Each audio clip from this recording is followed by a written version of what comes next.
Dobrý den, dámy a pánové, zdraví vás Jana z ilearncheck.com a přináším vám další video, ve kterém vám pomůžu připravit se na zkoušku k získání trvalého pobytu v České republice na úrovni A2. Dnes se podíváme znovu na psaní a konkrétně na úlohu 1, formulář, a přináším vám víc cvičení, než jste mohli vidět v předchozím videu.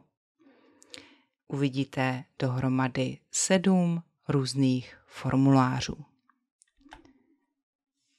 Všechny materiály ke zkoušce najdete na www.zkouškaa2.cz.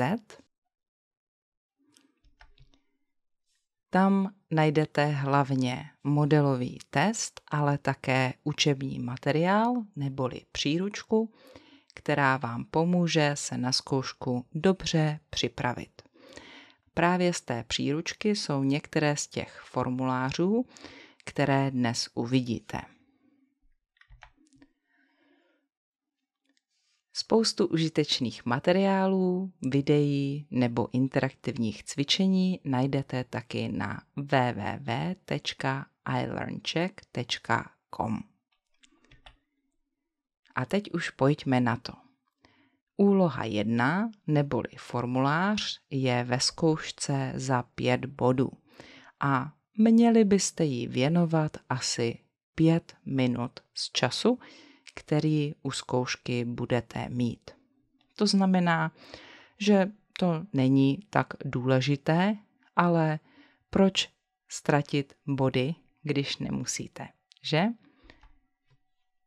První formulář je z příručky ze stránek zkouškaa2.cz, to znamená z oficiálních materiálů. Je to jenom příklad cvičení, jak se můžete na zkoušku připravit. To znamená, takhle to u zkoušky nevypadá. Takhle to vypadalo možná na úrovni A1, ale tohle by bylo moc lehké. Ten formulář bez informací nahoře by ale u zkoušky být mohl. Co tam napsat? Matěj Večeřa chce jet na školní výlet a přinesl ze školy formulář. Vyplňte formulář 1 až 5 podle obrázku a 6 až 7 doplňte sami. Takže jméno a příjmení Matěj Večeřa. Třída 3. B. Datum narození 14.1. nebo 14. ledna 2014. Místo narození Kroměříž. Trvalé bydliště Dvořákova 18, Prostějov. Je dítě zdravé? A teď už to je vaše fantazie, ale v příručce v řešení bylo napsáno ano. Možná tady můžete napsat například má alergii nebo něco takového. Kdo dítě vyzvedne po návratu? To znamená, kdo přijde k autobusu. Otec nebo matka nebo babička. Prostě to může být různé. Starší bratr a podobně. Další příklad z příručky. Teď už nemáme informace, které musíte doplnit. Váš kamarád nebo vaše kamarádka hledá novou práci a v pracovní agentuře musí vyplnit formulář, ale neumí česky. Pomozte mu nebo jí vyplnit formulář. Rubrika 1 a 2 jsou už vyplněny. Jméno a příjmení Alex Neil. Datum narození 10. prosince nebo 10.12. 1999. Místo narození New York. trvalé bydliště, Dvořákova 103, Plzeň. Číslo pasu 999 258 121.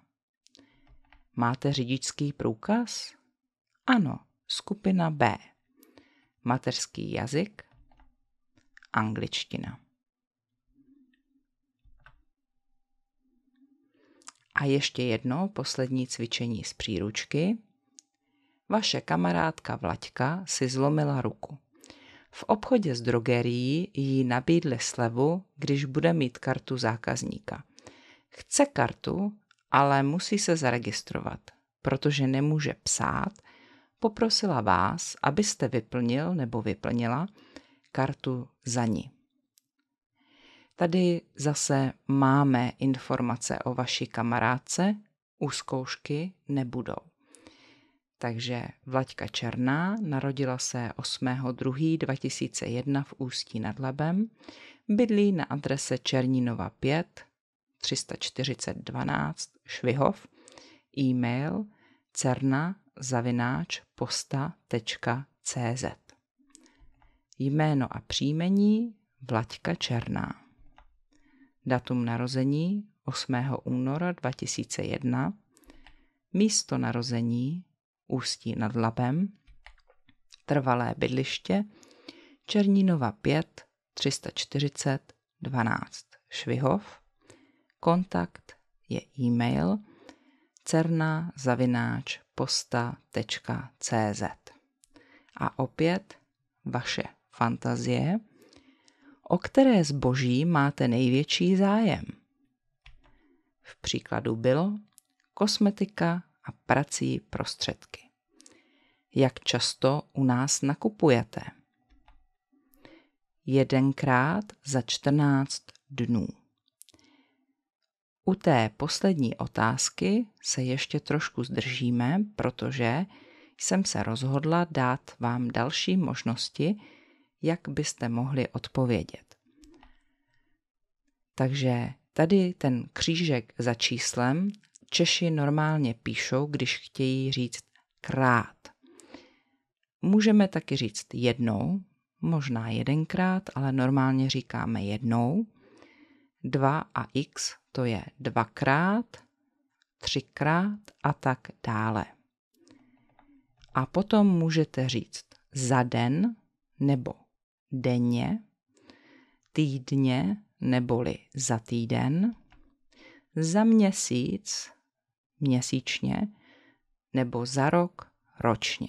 Například 3krát ročně, 2krát za měsíc, jednou denně, 4krát za týden a podobně. To jsou možné odpovědi na otázku, jak často. A teď už pro vás mám formuláře, které nejsou ze zkoušky, ani z oficiálních materiálů na přípravu, ale je to něco podobného a taky je to pro úroveň A1 nebo A2. Tohle konkrétně je z učebnice Česky prosím 1 od Jitky Cvejnové z pracovního sešitu strany 103. Je to určeno pro úroveň A1. Musíte si zarezervovat salonek v hotelu Sport a vyplňujete počítačový formulář.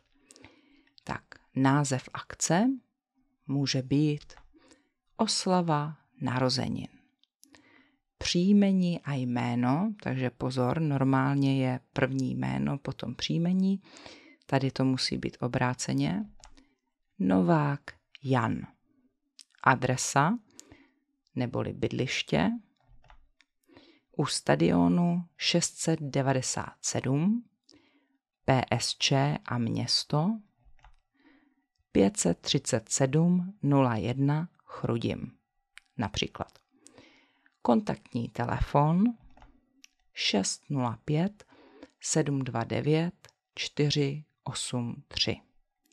Kontaktní e-mail jnovak21@centrum.cz. Počet míst, kolik chcete míst, kolik lidí bude. 16. Menu.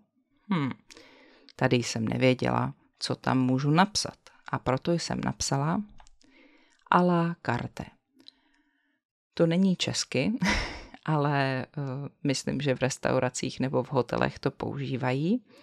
To znamená podle jídelního lístku. Každý si vybere, co bude chtít. Nápoje neboli pití. Myslím, že taky každý bude mít, co bude chtít. A proto jsem napsala pivo, víno, nealko. Možná taky tvrdý alkohol. Datum a hodina, to znamená, kdy chcete salonek rezervovat. 2.7.2022 17:00. Další formulář z učebnice Jitky Cvejnové, ale teď je to česky prosím 2 pro úroveň A2. Je to z učebnice. Vyplňte přihlášku na víkendový kurz do jazykové školy Minerva. Přihlašuji se závazně na víkendový kurz češtiny v termínu od 20. března do 5. června.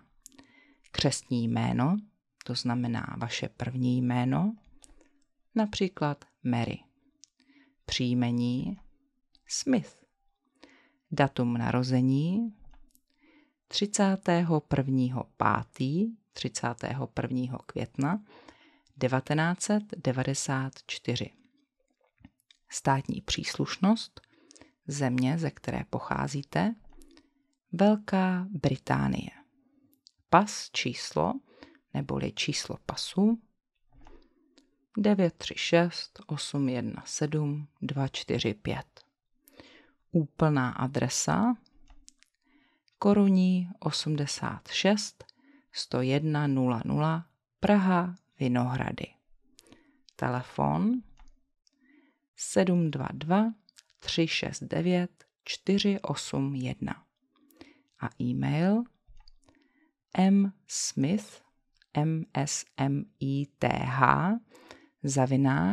@yahoo.com yahoo.com.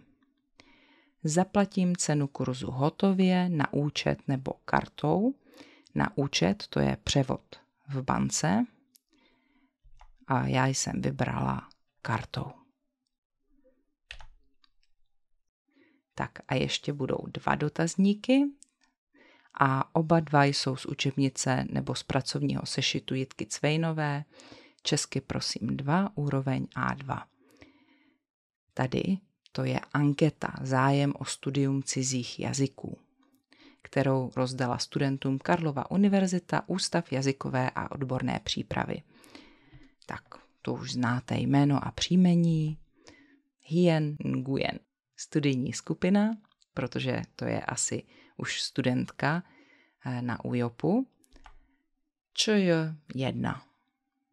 Obor ekonomická čeština. Akademický rok 2021 až 2022. Mateřský jazyk vietnamština. Které jazyky umíte? Angličtina. Nebo taky můžeme napsat AJ jako anglický jazyk. Které cizí jazyky už studujete? Čeština. ČJ. Vaše úroveň začátečník, mírně pokročilý nebo pokročilý? Mírně pokročilý. A které jazyky chcete studovat? Němčina, neboli NJ. Možná by tady také mohl být akuzativ v té otázce, které jazyky, takže angličtinu, češtinu a němčinu. Ale tohle to je úplně v pořádku. Tak a poslední dotazník je asi nejtěžší. Je to přihláška do autoškoly a žádost o řidičské oprávnění. Jméno Alexandr. Příjmení a titul příjmení Ševčenko. Titul nemá, nepíše nic. Titul tam by mohlo být asi ing jako inženýr, mgr jako magistr a podobně.